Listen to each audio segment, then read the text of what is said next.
গল্পতরু চ্যানেলে আপনাদের সাথে আছি আমি রাজ। পড়ছি সমরেশ মজুমদারের একটি ভ্রমণ কাহিনী, অন্যরকম ভ্রমণ।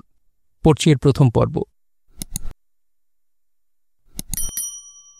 এই লেখার শুরুতে দুটি মানুষের কথা একটু আলাদা করে বলে নেওয়া দরকার। এরা দুজনেই বাংলাদেশের মানুষ, থাকেন নিউ ইয়র্কের ব্রুকলিন অঞ্চলে।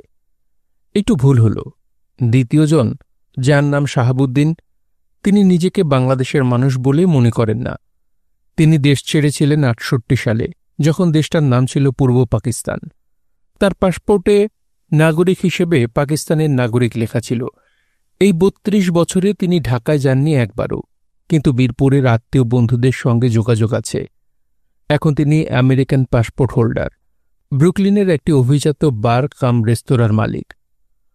প্রথমজনের নাম আব্দুর রহমান, স্বাধীন বাংলাদেশের নাগরিক ছিলেন। চাকরির সন্ধানে জার্মানি গিয়েছিলেন একসময়, সেখান থেকে চলে এসেছিলেন মার্কিন মুলুকে। একটি সন্তানের পিতা আব্দুর এখন কোনো কাজকর্ম করেন না, কারণ ব্রুকলিনে দুটো বাড়ির মালিকানার কারণে ভাড়া আসে ভালোই। স্ত্রীও পার্ট টাইম চাকরি করেন। আব্দুর রহমানের বয়স এখন ৪০-এর সামান্য উপরে।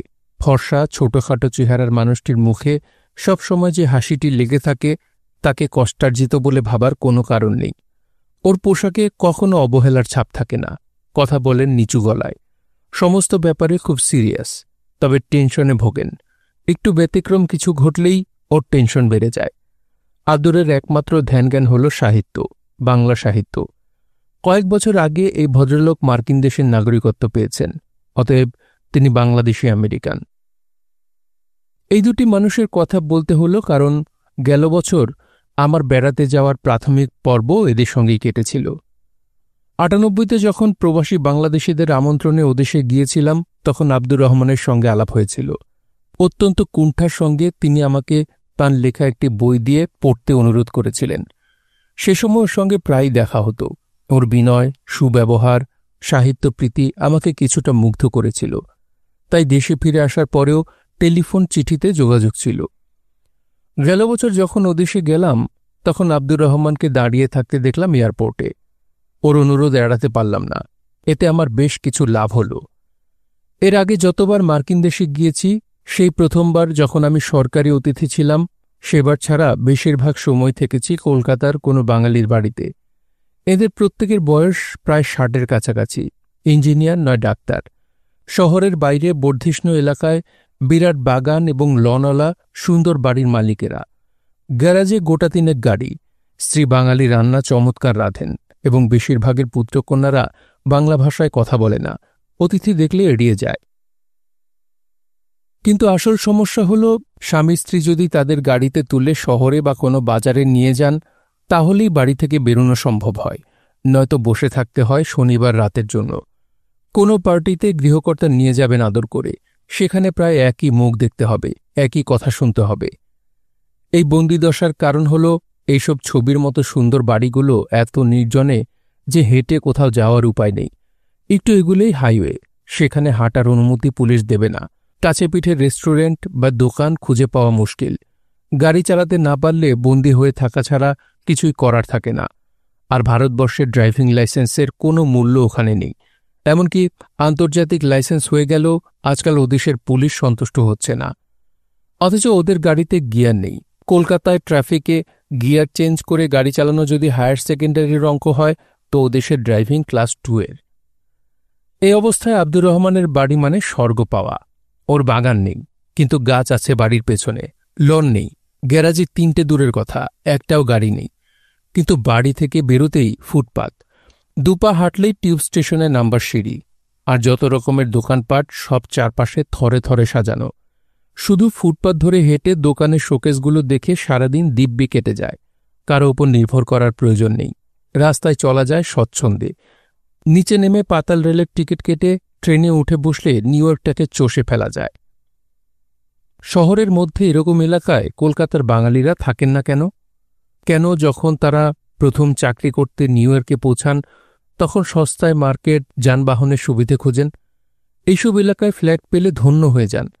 কি যে পায়ের তলায় মাটি এলো! আগে এসে সুপ্রতিষ্ঠিত হয়ে যাওয়া দাদাদের সঙ্গে পাল্লা দিয়ে শহরের বাইরের লনওয়ালা বাড়ি কেনেন ধারের টাকায়, যা প্রায় সারা জীবন ধরে শোধ করে যেতে হয়। কারণ ফ্ল্যাটে থাকলে স্ট্যাটাস বাড়ে না, এরকম ধারণা চালু আছে। তবে ফ্ল্যাটের ভাড়া বাড়ছে হু হু করে। 2-4 বছরে যারা ওখানে গিয়েছে তারা আর শহরের মধ্যে ফ্ল্যাট নিচ্ছে না ওই বেশি ভাড়ার জন্যে। নিউ ইয়র্ক থেকে ট্রেনে চেপে চলে যাচ্ছে 1-1.5 ঘন্টা দূরে। পাণ্ডব বর্জিত যেসব জায়গায় গুজিয়ে ওঠা ফ্ল্যাটের ভাড়া খুব কম। ডেলি প্যাসেঞ্জারের কষ্ট সহ্য করে তারা ডলার বাঁচান, এটুকুই তাদের সান্ত্বনা। আব্দুর রহমানের বাড়িতে এসে আমি খুব স্বস্তি পেলাম। ওর স্ত্রী খুব নরম মহিলা, বললেন, দাদা আপনার বই পড়তে খুব ভালো লাগে। আব্দুরের মেয়ের বয়স বছর 18, পড়ছে এবং চাকরি করছে। চমৎকার বাংলা বলে, এমনকি জীবনানন্দের কবিতাও, অথচ ইংরেজি বলার সময় ওদেশীয় উচ্চারণ করে সহজেই। সেই লস অ্যাঞ্জেলস থেকে টরেন্টো হয়ে নিউ ইয়র্ক পর্যন্ত ঘুরে আমি মাত্র একটি পশ্চিমবঙ্গীয় বাঙালির 14 বছরের সন্তানকে পেয়েছি যে রবীন্দ্রনাথের গোটা কবিতা চমৎকার আবৃত্তি করতে পারে। কুইন্সের নীতিশ শর্মিলার ছেলেটি নেহায়েতি ব্যতিক্রম। গতবার গিয়েছিলাম গরমের সময়। নিউ ইয়র্কে গরম পড়ে বেশ, তবে লস ভেগাসের মতো অসহ্য গরম নয়। সেখানে রাত 11টাতেও রাস্তায় স্বস্তিতে হাঁটা যায় না, তবে হিউমিডিটি কম থাকা সত্ত্বেও নিউ ইয়র্কের গরমে রাস্তায় হাঁটলে কপালে ঘাম জমে। আব্দুর রহমান আমাকে যে ঘরটি দিয়েছিলেন সেটি শীতাতপ নিয়ন্ত্রিত। অভ্যাস না থাকায় মাঝরাতে ঘুম ভেঙে গেলে মেশিন বন্ধ করে জানলা খুলে দিয়েছিলাম। ফুরফুরে বাতাস বইছে মধ্যরাতে, আধখানা চাঁদ আকাশে, শুনশান রাস্তা, মাঝে মধ্যে 1-2 গাড়ি। আশপাশের সব বাড়ির আলো নিভে গেছে, তবু ঘন অন্ধকার কোথাও নেই। জীবনানন্দের লাইনটাকে অন্যভাবে মনে এলো, আলোর রহস্যময়ী সহদরার মতো এই অন্ধকার। সকালে ঘুম ভাঙল একটু দেরিতে। তৈরি হয়ে ওদের খাওয়া এবং বসার বড় ঘরটায় এসে দেখি আব্দুর রহমান নেই।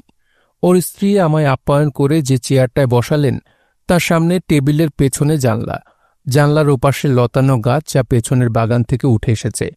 রাত্রে ঘুমের অসুবিধা হয়েছে কিনা, আমি যদি কলকাতায় ফোন করতে চাই তাহলে নির্দ্বিধায় করতে পারি ইত্যাদি বলার পরে তিনি চা দিলেন। এই টেলিফোন নিয়ে কত ঘটনা ঘটে যায়। যারা কলকাতা থেকে ওখানে পৌঁছান তাদের প্রথমেই মনে হয় এই যে ভালোভাবে পৌঁছাচ্ছে সেই খবরটা দেওয়া দরকার। যে বাড়িতে উঠছেন তার কর্তাকে মনের বাসনা জানালেন, তিনি তৎক্ষণাৎ লাইন ধরে দিলেন। কথা বলার সময় খেয়াল রাখতে হলো ঘড়ির দিকে। আন্তর্জাতিক টেলিফোন, খরচটাও বেশি, কিন্তু গৃহস্বামীকে বলা যায় না টাকা নিতে। কিন্তু ওই বাড়িতে দিন 10 থাকলে দ্বিতীয়বার অনুরোধ করা খুব মুশকিল হয়ে যায়। কলকাতায় এসে কেউ যদি বাড়িতে উঠে বলে নিউ ইয়র্কে একটা ফোন করব, তাহলে প্রথমবার অনুমতি দিতে অস্বস্তি হয় না, কিন্তু দ্বিতীয়বারে মন তেতো হয়ে যায়। বান্টিফোরের পিকে ঘোষ প্রতি বছর এরকম বহু বাঙালিকে আতিথ্য দেন এবং তার টেলিফোনের বিল এত বড় হয়ে যায় যে তিনি কয়েকটা কার্ড কিনে রেখেছেন। অতিথিদের কেউ ফোন করতে চাইলেই $10 কার্ড এগিয়ে দেন। ওই কার্ডের নাম্বার টিপলে অপারেটর দেশের সঙ্গে যোগাযোগ করিয়ে দেবেন যতক্ষণ না $10 শেষ হয়। এতে গৃহস্বামীর টেলিফোন বিল বাড়বে না। যিনি কার্ড নিচ্ছেন তিনি কার্ডের দামটা দিতে বাধ্য হচ্ছেন, পরের বার কার্ড চাইতে সংকোচ করছেন না। তবে তাঁরও মনে হচ্ছে ভালো করে কথা বলার আগেই কার্ডের আয়ু শেষ হয়ে যাচ্ছে। প্রয়াত অভিনেতা শ্রদ্ধেয় সত্য বন্দ্যোপাধ্যায়ের সঙ্গে আমার একবার ওদেশে ভ্রমণের সুযোগ হয়েছিল। কার্ডটা হাতে দিয়ে তিনি আমাকে বলেছিলেন, আমি এটি দিয়ে 10 বার ফোন করব।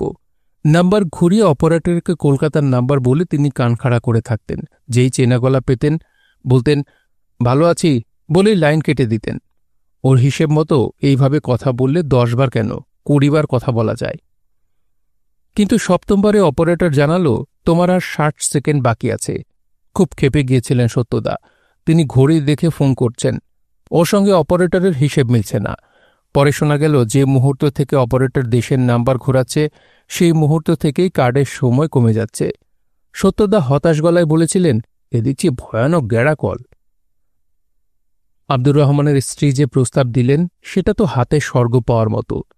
কিন্তু আমার তো এটা প্রথমবার নয়, বেশ কয়েকবার ওদেশে গিয়েছি বলে তাড়াহুড়া করে কলকাতায় খবর পাঠানোর ইচ্ছেটা তেমন জোরালো নেই। আমি চা চাচ্ছিলাম। আব্দুর রহমানের স্ত্রী একগাল হেসে বললেন, আপনি যে চেয়ারটায় বসেছেন ওখানে বসে ও লেখালেখি করে। আমি বললাম, তাই? তাহলে তো আমার এখানে বসা উচিত হয়নি। এ কি কথা দাদা, আপনি বসেছেন বলে আমরা ধন্য, তবে অন্য কাউকে আমি ওই চেয়ারে বসতে দিই না। আব্দুর রহমানের স্ত্রী বললেন, সারাটা সকাল ও ওই চেয়ারে বসে লেখে, যখন লেখা আটকে যায় তখন জানলার বাইরে হাত বাড়ায়। জানলার বাইরে হাত বাড়ায় কেন? আমি অবাক হয়ে দোতলার জানলার বাইরে তাকালাম। আকাশ তো পৃথিবীর সব দেশে একই রকমের। ভালো করে দেখেন ওই লতাটায় কি ঝুলছে। দেখলাম থোকা থোকা আঙুর। দেখে মনে হলো এখনো পাকেনি। বললাম, বাহ, তোমাদের বাড়িতে আঙুর গাছ আছে দেখছি। হ্যাঁ। হাত বাড়িয়ে একটা আঙুর ছিঁড়ে মুখে দেয়। কিছুক্ষণ পরে আবার লিখতে শুরু করে। মানুষটা খুব নরম। ওকে আমি কোনো কাজ করতে দিই না, শুধু মনের সুখে লিখুক। একটা লেখা যখন শেষ করে তখন ওর মুখের দিকে তাকিয়ে যে কী আনন্দ হয় আমার বোঝাতে পারবো না আপনাকে। আমার খুব ভালো লাগলো। নিউ ইয়র্ক শহরের মাঝখানে বসে একটি মানুষ বাংলা গল্প উপন্যাস লিখে যাচ্ছে, আর তার স্ত্রী সে কারণে তাকে যত্ন করছে। এটা শুনলে আমার তো ভালো লাগবেই। হ্যাঁ, হতেই পারে সেই লেখার মান তেমন উঁচুতে নয়, প্রকাশকরা উদ্যোগ নিয়ে ছাপাতে আগ্রহী নন। আব্দুর রহমানের যে বইগুলো বেরিয়েছে সেগুলো হয়তো তাঁরই টাকায় ছাপা, কিন্তু তাতে কিছু এসে যায় না। লেখালেখির আগ্রহটা তার আকাশ ছোঁয়া, সেটাই আসল কথা। তবে ভালো মানুষ আব্দুর রহমান আমাকে নিয়ে একটু মুশকিলে পড়ল। প্রথমত, আমি যে কদিন থাকব তিনি লেখালেখি করবেন না। আমার উপস্থিতিতে লেখালেখির কথা নাকি তিনি ভাবতে পারেন না। দ্বিতীয়ত, বেলা 12টার সময় খেয়ে দিয়ে আমি বের হই, তিনি সঙ্গে থাকেন। ফিরতে ফিরতে মধ্যরাত হয়ে যায়। এটা তার অভ্যাস নেই। মাঝে মাঝেই বাড়িতে টেলিফোন করে খবরাখবর নিয়ে শান্ত থাকতে হতো তাকে। আমি অনেক অনুরোধ করেছি তাকে সঙ্গী না হতে, কিন্তু তিনি রাজি হননি, কারণ আমি হারিয়ে যেতে পারি। এদিকে নিউ ইয়র্কের পাতাল রেল যে আমার কাছে দমদম টালিগঞ্জ হয়ে গেছে তা ভদ্রলোকে বোঝাতে পারিনি। খেয়ে দিয়ে বেরিয়ে প্রথমে জ্যাকসন হাইটে বিশ্বজিতের দোকানে যেতাম। ওটা বাংলা বই আর সিডি ক্যাসেটের দোকান। চারপাশে ইংরেজির ভিড়ে একটি দ্বীপের মতো আমাদের কাছে। কিছুক্ষণ গল্প করে এলোমেলো হাঁটা, কখনো অফ ট্র্যাক বেটিং সেন্টারে গিয়ে ঘোড়ার ওপর দুবার ডলারবাজি ধরা, কখনো শামার সঙ্গে ও নতুন বাড়ি যেটা নিতে যাচ্ছে দেখতে যাওয়া, অথবা জ্যাকসন হাইট ম্যানহাটনের দোকানের রাস্তায় যেসব বাংলাদেশি ছেলে মেয়ে কাজ করছে অথবা কাজের জন্যে ঘুরছে তাদের সঙ্গে ভাব জমিয়ে খবরাখবর নেওয়া ছিল আমার কাছে নেশার মতো। আব্দুর রহমানের এসব ঠিক পছন্দ হতো না। বিশ্বজিৎ যে ওকে লেখক হিসেবে পাত্তা দিচ্ছে না, অথচ মুক্তধারাই ও শহরের সেরা বইয়ের দোকান, এটা ওকে খুব দুঃখিত করত। এর ওপর নেমন্তন, যিনি নিউ ইয়র্কের রাস্তায় ট্যাক্সি চালান, সেই সিলেটের বঙ্গসন্তান রাত্রে তার বাসায় আমাকে খাওয়াতে চান। তার অভিজ্ঞতা শোনার বাসনা আমাকে পেয়ে বসে। যে ভদ্রমহিলা বাংলাদেশের বিখ্যাত গায়িকা, কিন্তু নিউ ইয়র্কে থাকেন ছেলেমেয়েদের জন্যে, তার বাড়িতে মধ্যরাত পর্যন্ত যে জমাটি আড্ডা, সেখানে আমার সঙ্গী হতে হয় আব্দুর রহমানকে। এসব তিনি করেছেন আমার জন্য নয়, বাংলা সাহিত্যকে ভালোবাসার কারণে। এতে আমার বিন্দুমাত্র সন্দেহ নেই। শাহাবুদ্দিনকে চিনিয়ে দিয়েছিলেন আব্দুর রহমানই। আমার ওই উড়ুক্কু জীবনযাপন দেখে দেখে শেষ পর্যন্ত এক সন্ধেবেলায় বলে ফেললেন, চলেন দাদা, একজনের সঙ্গে আলাপ করিয়ে দিই। আমার আপত্তি নেই। সেদিন আমরা বিকেল বিকেল বাড়িতে ফিরে এসেছিলাম। আব্দুর রহমানের স্ত্রী খুশি হয়েছিলেন তাই। ভালো ভালো রান্নার পরিকল্পনা করছিলেন। স্বামী আবার দাদাকে নিয়ে বেরোবেন এটা তার পছন্দ হচ্ছিল না, কিন্তু শাহাবুদ্দিনের নাম শুনে দেখলাম তার আপত্তি জানালেন না। রাত 9:30টায় যখন আমরা একটা রেস্টুরেন্টের সামনে পৌঁছলাম, তার একটু আগে সূর্য ডুবেছে। রাস্তায় তখনও মরা আলো নেতিয়ে। রেস্টুরেন্টের বাইরে দাঁড়িয়ে বুঝতে পারলাম এটির আভিজাত্য আছে। অভিজাত রেস্টুরেন্ট মানেই মোটা অঙ্কের বিল মেটাতে হবে। দরজা ঠেলে ভেতরে ঢুকলাম। ডান দিকে বার কাউন্টার, সামনে সুন্দর হলঘর, তাতে কেতাদুরস্থ ওয়েটাররা খাবার পরিবেশন করছে টেবিলে টেবিলে। Welcome sir. মধ্যবয়সী যে ভদ্রলোক হাসলেন কাউন্টারের ওপাশে দাঁড়িয়ে, তার শরীর ছোটখাটো, ছিপছিপে, ঠোঁটে হাসি। আব্দুর রহমান এগিয়ে গেলেন। দাদাকে নিয়ে এলাম। গুড। হাত বাড়ালেন ভদ্রলোক। আমি শাহাবুদ্দিন। আপনি আমার দোকানে আসছেন, আমি খুব খুশি। বসেন, এখানেই বসেন। লম্বা টুলগুলোর দুটোই আমরা দুজন বসলাম। শাহাবুদ্দিন যে শুধু আমাদের সঙ্গে কথা বলছেন তা না, তার চোখ রেস্টুরেন্টে সর্বত্র সমান নজর রাখছিল। দুটো লম্বা গ্লাসে গ্রিন লেভেল হুইস্কি ঢেলে সামনে রাখলেন তিনি। হেসে বললেন, কেমন লাগছে আমার রেস্টুরেন্ট? ভালো, বেশ ভালো, থ্যাংক ইউ। আমার এখানে কোনো ফালতু খদ্দের পাবেন না। মোস্টলি শিক্ষিত আমেরিকান আসে, আর আসে ইন্ডিয়ান স্কলার্স। আমি সে ব্যাপারে খুব প্রাউড। শাহাবুদ্দিন হাত বাড়ালেন। লক্ষ্য করিনি, তখনই এক ভদ্রলোক দরজা ঠেলে ঢুকেছেন। করমর্দন করে শাহাবুদ্দিন তাকে বললেন, বসুন স্যার, আপনি কি এখনই ডিনার খাবেন? ভদ্রলোক প্রৌঢ়, মাথায় টাক, বললেন, কোনো তাড়া নেই। আলাপ করিয়ে দিই, ইনি বিআর গুপ্তা, ইউনিভার্সিটিতে পড়ান, আর ইনি সমরেশ মজুমদার, আমাদের ভাষায় গল্প উপন্যাস লেখেন। মিস্টার গুপ্তা করমর্দন করলেন। বাহ, আজ আমার কি সৌভাগ্য, একজন লেখক যে এখানে রয়েছেন তা না এলে জানতে পারতাম না। আপনার লেখার বিষয় কি মিস্টার মজুমদার? রেস, শাহাবুদ্দিন বললেন। হর্স রেস, দারুণ ব্যাপার। আমি অবাক হলাম। রেস নিয়ে আমি মাত্র 2টি উপন্যাস লিখেছি, অতএব আমার লেখার বিষয়বস্তু রেস, এ কথা ওই 2টি বইয়ের ক্ষেত্রে প্রযোজ্য হলেও সামগ্রিকভাবে নয়। শাহাবুদ্দিন বললেন, আপনার বই আমি কোথায় প্রথম পড়ি জানেন? গ্রেহাউন্ড বাস টার্মিনালে। আমি তো এদেশে আসছিলাম আমাদের পাকিস্তান আমলে, তখন তো ইন্ডিয়ার বই বেশি দেখি নাই। টু স্পিক ইউ ফ্র্যাঙ্কলি, আমার রিডিং হ্যাবিট ছিল না। এখানে আসার পর স্ট্রাগল করছি খুব।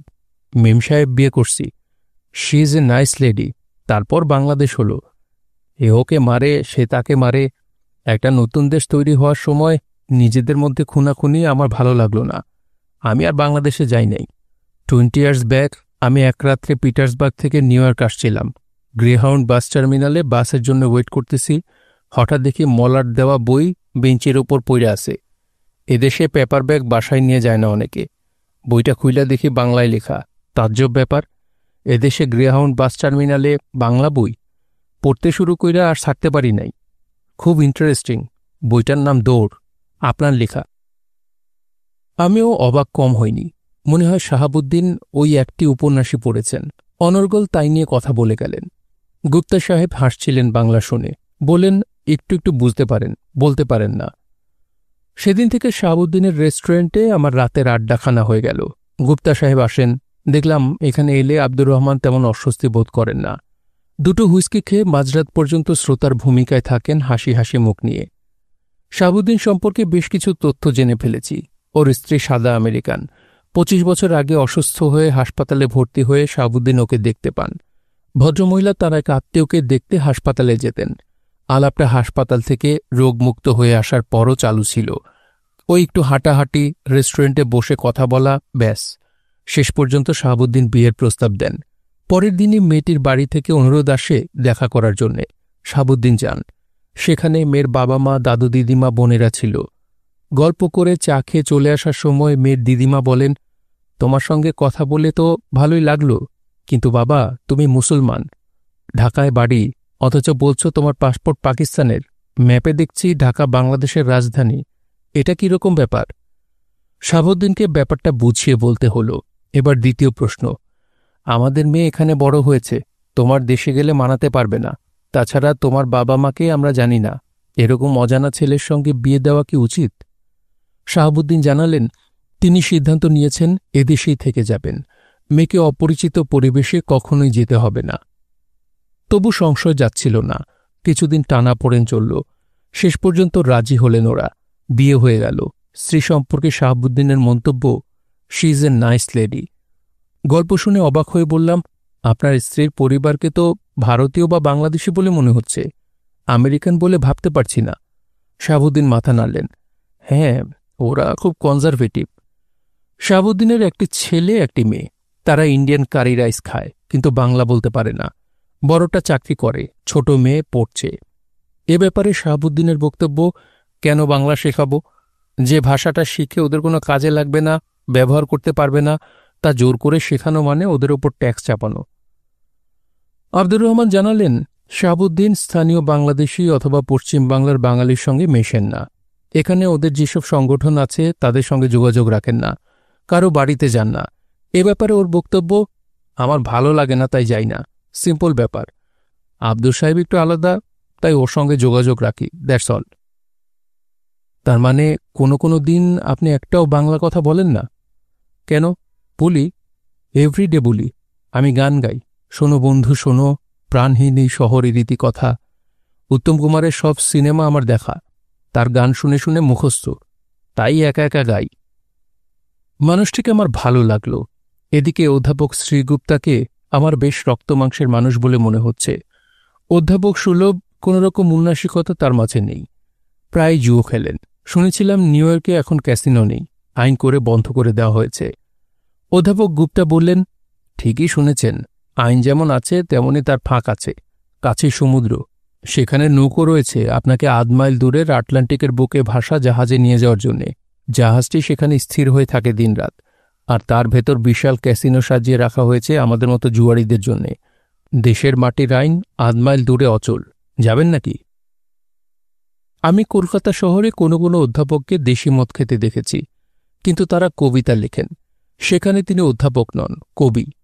কবিরা একটু উল্টোপাল্টা জীবনযাপন করলে লোকে মেনে নেয়, কিন্তু বেশিরভাগ অধ্যাপকই মনে করেন তারা এমন কোনো কাজ করতে পারেন না যা তাদের সম্পর্কে অশ্রদ্ধা তৈরি করতে পারে। আমাদেরও হয়েছে এমন অবস্থা, যে অধ্যাপককে শুধু অধ্যাপক ছাড়া আমরা কিছু ভাবতেই চাই না।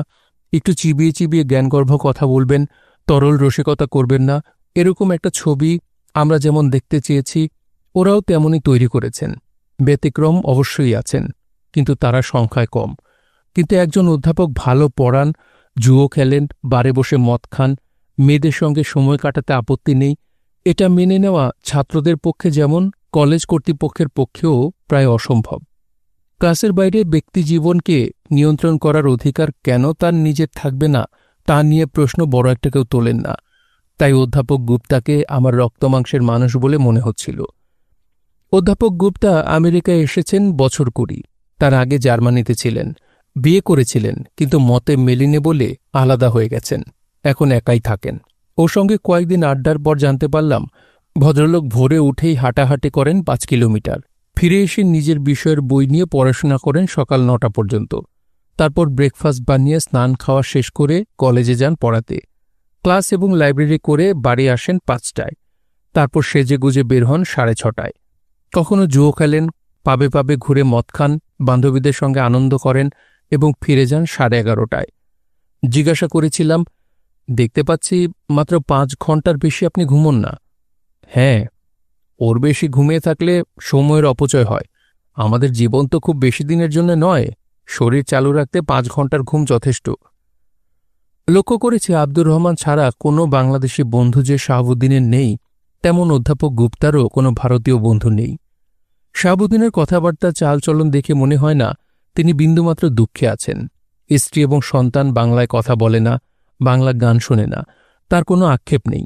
কিন্তু স্ত্রীকে তিনি কয়েকটি বাঙালি রান্না শিখিয়ে দিয়েছেন, সেগুলো তিনি নাকি চমৎকার রাঁধেন।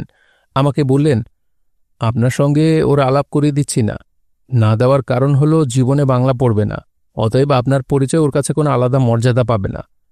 একেবারে সোজা সাপটা কথা, আমার ভালো লেগেছিল।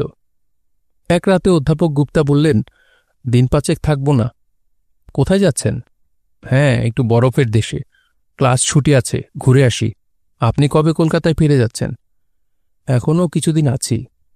বলতে বলতে মনে হলো প্রস্তাবটা করে দেখি। জিজ্ঞাসা করলাম, আপনি একার উদ্যোগে যাচ্ছেন না কোনো দলের সঙ্গে? দুটোই, হাসলেন অধ্যাপক গুপ্তা। নিউ ইয়র্কে কিছু কিছু ভ্রমণ সংস্থা মাঝে মাঝে অন্যরকম ভ্রমণের ব্যবস্থা করে। এই ৫ দিনের ট্রিপ, এখান থেকে প্লেনে যতটা সম্ভব গিয়ে বাকিটা স্টিমারে, লিমিটেড সিট, ডলার দিয়ে সদস্য হয়ে যাও যতক্ষণ সেই সংখ্যাটা পূর্ণ না হয়। আমি কিন্তু অ্যাডভেঞ্চারের গন্ধ পাচ্ছি মিস্টার গুপ্তা। ওয়েল, এটা তো তাই, শহরের বাধাধরা জীবনের বাইরে। খরচ কেমন? $১২০০। এটা সবচেয়ে সস্তা।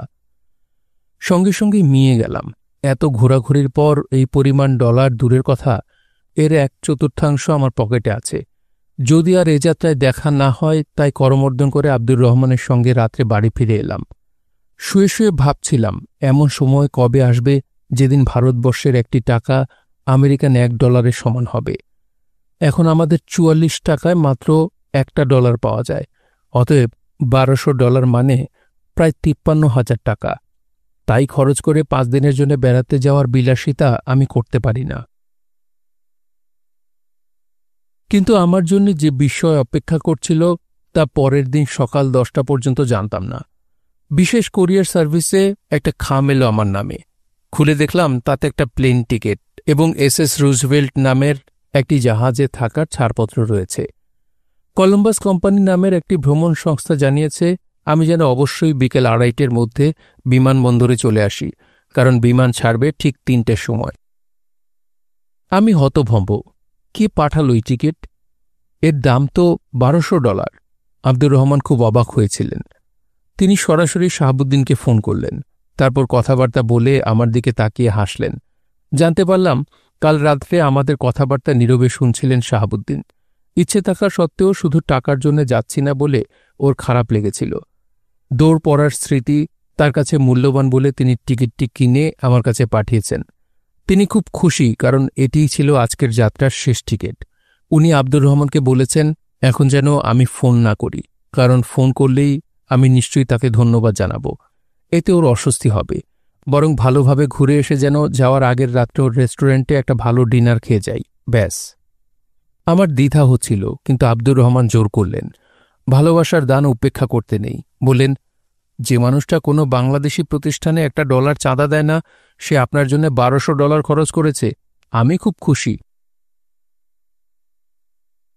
আব্দুর রহমান আমাকে এয়ারপোর্টে নামিয়ে দিয়ে গেলেন। কানাডায় যেতে আমেরিকান নাগরিকদের ভিসার দরকার পড়ে না, কিন্তু আমাদের অবশ্যই ভিসা নিতে হয়। সাধারণত নায়াগ্রা ফলস ভালো করে দেখার জন্যে কানাডার অংশে যাওয়ার প্রয়োজনে অনেকেই ওই ভিসা নিয়ে নেয়। এবার আমার নায়াগ্রা দেখার কোনো বাসনা ছিল না। দুবার দেখা হয়ে গেছে ইতিমধ্যে, ফলে কানাডা যাওয়ার ভিসা নেওয়ার প্রয়োজন হয়নি।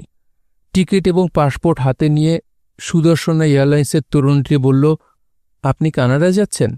ওখানকার ভিসা কোথায়? আমি ঘটনাটা জানালাম, কিভাবে এবং কেন আমি এয়ারপোর্টে এসেছি। কোম্পানি $1 নিয়ে টিকিট পাঠিয়েছে। সেই কলম্বাস কোম্পানিকে টেলিফোন করলেন। ওদের সঙ্গে কথা বলার পর তিনি বললেন, এয়ারপোর্ট থেকে আপনার জন্য ভিসার ব্যবস্থা করবে। ভিসা না পেলে কিন্তু পরের ফ্লাইটে আপনাকে ফেরত আসতে হবে। আমি বোর্ডিং কার্ড হাতে পেলাম, তাতে লেখা জিএফকে থেকে সাচ হারবার। জিজ্ঞাসা করে জানলাম এয়ারপোর্টটি কানাডার ব্যাঙ্কস অফ আইল্যান্ডে। সেখানে এখনই ঠান্ডা -5-এ ভর দুপুরে। কলকাতা থেকে যা প্যান্ট জামা নিয়ে এসেছিলাম সেগুলো তেমন কাজে দেবে না বলে আব্দুর রহমান ওভারকোট, গ্লাভস, টুপি ইত্যাদি আমাকে যোগান দিয়েছিল। ওপরে ফুল হাতা সোয়েটার থাকলে নিউ ইয়র্কের শীতকালে ওগুলো পরলে টিবি নাকি চলে যায়। সুটকেস নিয়ে নির্দিষ্ট গেটের সামনে পৌঁছতেই গলাটা কানে এলো। সেখানে প্লেনে ওঠার ডাক শোনার জন্য যেসব যাত্রীরা অপেক্ষা করছেন তাদের ভেতর থেকে এগিয়ে এলেন অধ্যাপক গুপ্তা। হাত বাড়িয়ে সহাস্যে জিজ্ঞাসা করলেন, আপনি কই? কাল রাতে তো কিছু বললেন না। ঘটনাটা জানালাম। গুপ্তা মাথা নাড়লেন। তাই বলুন, আজ সকালে শাহাবুদ্দিন আমাকে ফোন করে কলম্বাস কোম্পানির টেলিফোন নাম্বার নিয়েছিল। কারণটা তখন ঠিক আন্দাজ করতে পারিনি। যাকে খুব ভালো হলো, কটা দিন জমিয়ে আড্ডা মারা যাবে। বললাম, আমি কিন্তু কিছুই জানি না। তাছাড়া কানাডায় ঢোকার ভিসা আমার নেই। এইটা সমস্যা হতে পারে, তবে কলম্বাস চেষ্টা করলে শর্ত সাপেক্ষে এয়ারপোর্টে নামার পর ভিসার ব্যবস্থা করতে পারে, স্পট ভিসা। ব্যাগ খুলে একটা রঙিন কাগজ বের করে আমার হাতে দিয়ে বললেন, পড়ে ফেলুন। কিন্তু তখনই ডাক এলো। বোর্ডিং কার্ড, পাসপোর্ট দেখিয়ে উঠে পড়তেই হলো প্লেনে। আমাদের আসন পাশাপাশি নয়। পেছনে জানলার ধারে বসতেই এক নীল নয়না সুন্দরী এসে জিজ্ঞাসা করলেন তাকে জানলার আসন ছেড়ে দিতে আমার খুব অসুবিধা হবে কিনা। মহিলার চুল কোমর ছড়ানো এবং কালো, গায়ের রং গমের মতো। নির্দ্বিধায় সরে এলাম। ধন্যবাদ জানিয়ে সুন্দরী জানলার পাশে বসে পড়লেন। গুপ্তার দেওয়া কাগজটা বের করে চোখ রাখলাম। আমরা পৌঁছেছি কানাডার মাথায়, ব্যাঙ্কস অফ আইল্যান্ডে। জায়গাটির নাম সাচ হারবার। লক্ষ্য করলাম বেশিরভাগ নামই ইংরেজিতে নয়, ব্র্যাকেটে কিছু কিছু জায়গায় ইংরেজি নাম দেওয়া আছে। ওই সাচ হারবার থেকেই আমাদের জাহাজ ছাড়বে। দেখে শুনে মনে হলো $1200 এতটা ভ্রমণের পক্ষে নেহাইতি কম। জাহাজ আর্কটিক সমুদ্রের প্রান্ত ধরে কেপ প্রিন্স অ্যালফ্রেড হয়ে ব্যাঙ্কস অফ আইল্যান্ডটাকে পাক খেয়ে আবার ফিরে আসবে সাচ হারবারে। এই যাত্রা যে কত মনোমুগ্ধকর তার বর্ণনা দেওয়া আছে কাগজটায়। ছেলেবেলায় পড়েছিলাম উত্তর মেরু যেতে আর্কটিক সমুদ্র পার হতে হয়। উত্তর মেরুতে চিরস্থায়ী কঠিন বরফের বিশাল এলাকা রয়েছে। এই জাহাজ সেদিকে যাবে না, কিন্তু যেখানে যাচ্ছে সেখানে যে ওভারকোটের কোনো মূল্য নেই ছবি দেখে বুঝতে পারছিলাম। প্রায় 4.5 ঘন্টা ওড়ার পর পাশের সুন্দরী বালিকার মতো উচ্ছ্বসিত হয়ে বললেন, কি ভয়ঙ্কর সুন্দর! এত বরফ আমি জীবনে দেখিনি। আমরা বোধহয় পৌঁছে গিয়েছি, তাই না? বললাম, আমি প্রথমবার এদিকে আসছি। তাছাড়া দেখছেন আপনি, আমি নই। ও তাই? আমি আপনাকে বঞ্চিত করেছি না? সুন্দরী মেয়েরা চিরকালই পুরুষদের বঞ্চিত করে।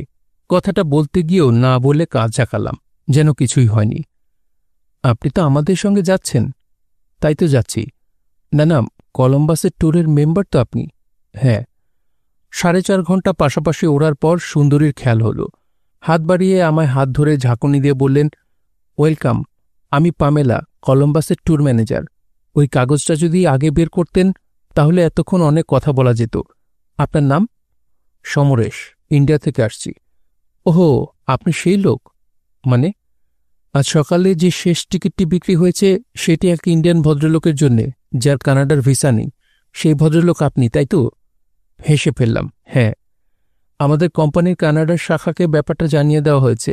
ওরা আপনার জন্য চেষ্টা করবে। সুন্দরী আমাকে আশ্বস্ত করলেন।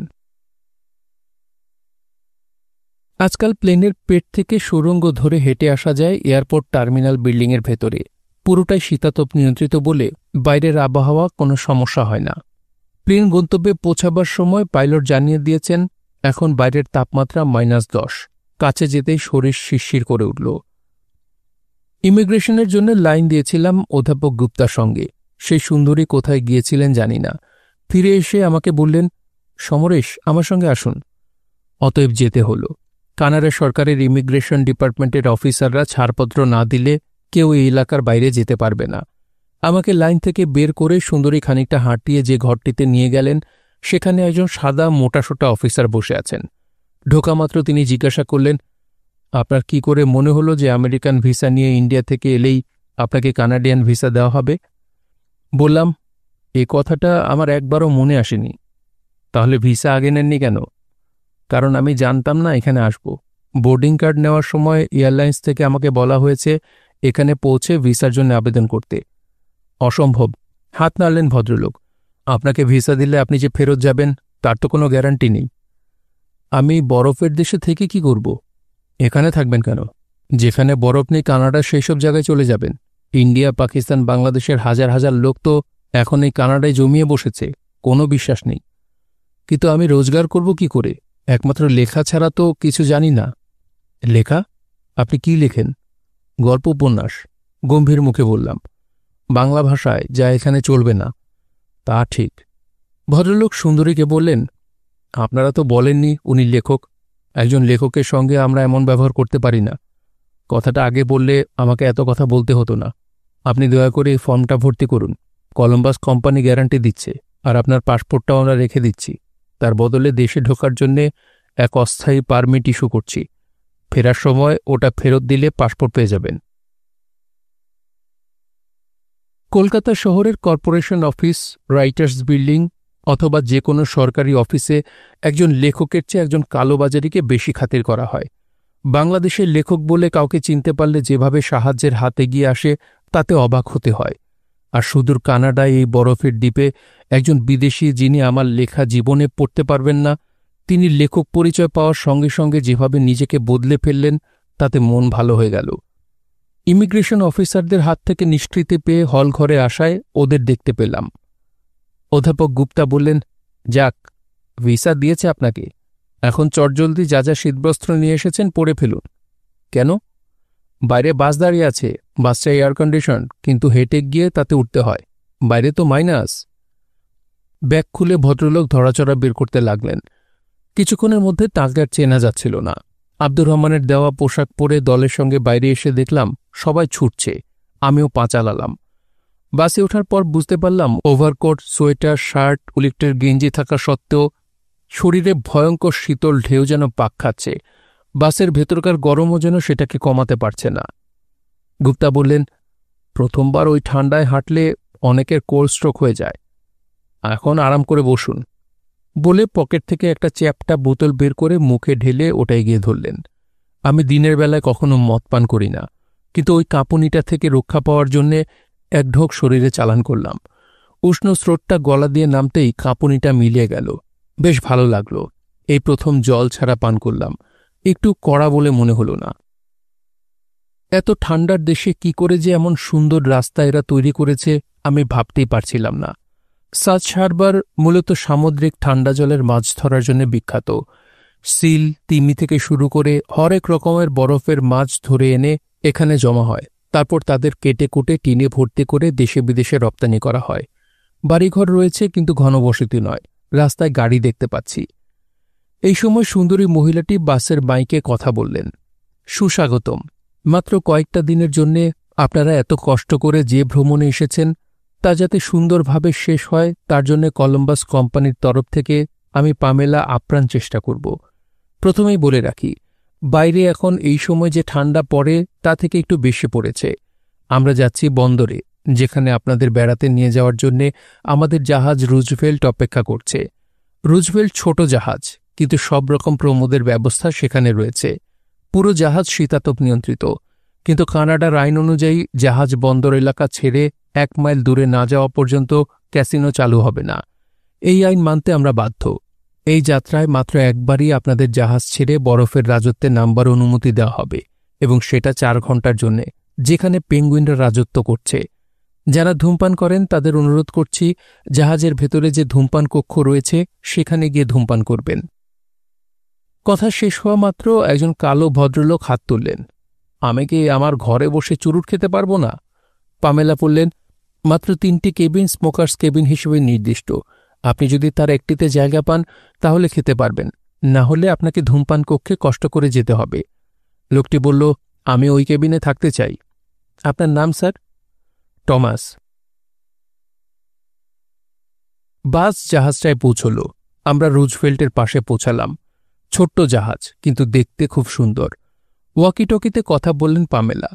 তারপরে জাহাজের পেট খুলে একটা সিঁড়ি নেমে এলো। 2 জন অফিসার আপাদমস্তক শীতবস্ত্রে ঢেকে সিঁড়ি বেয়ে নিচে নেমে এলেন। বাসটাকে প্রায় সিঁড়ির কাছে নিয়ে যাওয়া হলো।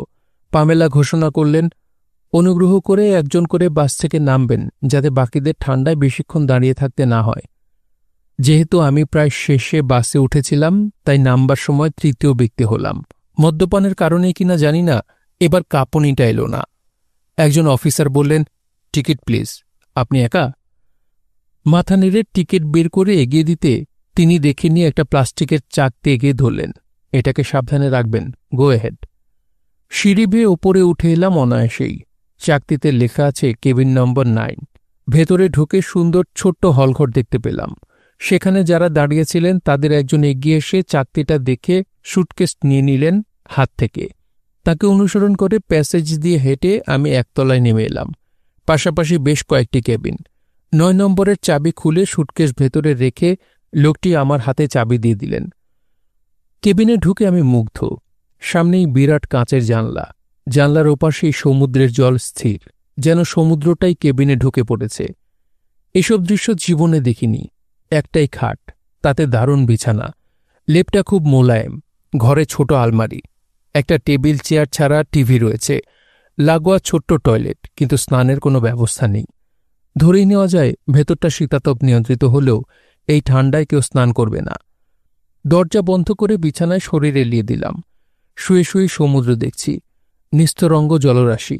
সেই জল কি পরিমাণ শীতল হবে কল্পনা করতে পারছি। টেবিলে নানা রকমের রঙিন বুলেটিন সাজানো। এই জাহাজের কোথায় কি পাওয়া যাবে তার বিশদ বিবরণ। একটা কাগজে চোখ পড়ল, SS রুজভেল্ট, 1908। আমরা যে জাহাজে উঠেছি তার নামকরণ করা হয়েছে 92 বছর আগে নিউ ইয়র্ক বন্দর ছেড়ে আসা এই নামের জাহাজ থেকে। 1908 সালের জুলাই মাসে SS রুজভেল্ট নিউ ইয়র্ক থেকে উত্তর দিকে যাত্রা শুরু করেছিল। বেশ কয়েকটা সপ্তাহের পর জাহাজটি গ্রিনল্যান্ডের পশ্চিম তীর থেকে 130 টন শুকনো তিমির মাংস, 246টি স্লেজটানা কুকুর এবং 49টি এস্কিমো পুরুষ নারী শিশুকে তুলে নিয়ে আবার এগিয়ে গেল। গ্রিনল্যান্ড এবং এলেসমিয়ার দ্বীপের মাঝখানে বরফ ভর্তি সমুদ্র দিয়ে কোনো মতে এগিয়ে 350 মাইল দূরত্ব পার হয়ে কেপ শেরিডেনে পৌঁছতে পারল। সেখান থেকে উত্তর মেরু মাত্র 500 মাইল। আমাদের জাহাজ দাঁড়িয়ে আছে গ্রিনল্যান্ড এবং এলেসমিয়ার দ্বীপ ছাড়িয়ে প্রায় সমান্তরাল রেখায়। রাত্রে এখন এখানে -140 তাপমাত্রা নেমে যায়। আমরা কেপ কেলেট, কেপ প্রিন্স অ্যালফ্রেড হয়ে ব্যাঙ্কস অফ আইল্যান্ডে একটা পাক দিয়ে প্রিন্স অফ ওয়েলস প্রণালীতে ঢুকে পড়ব।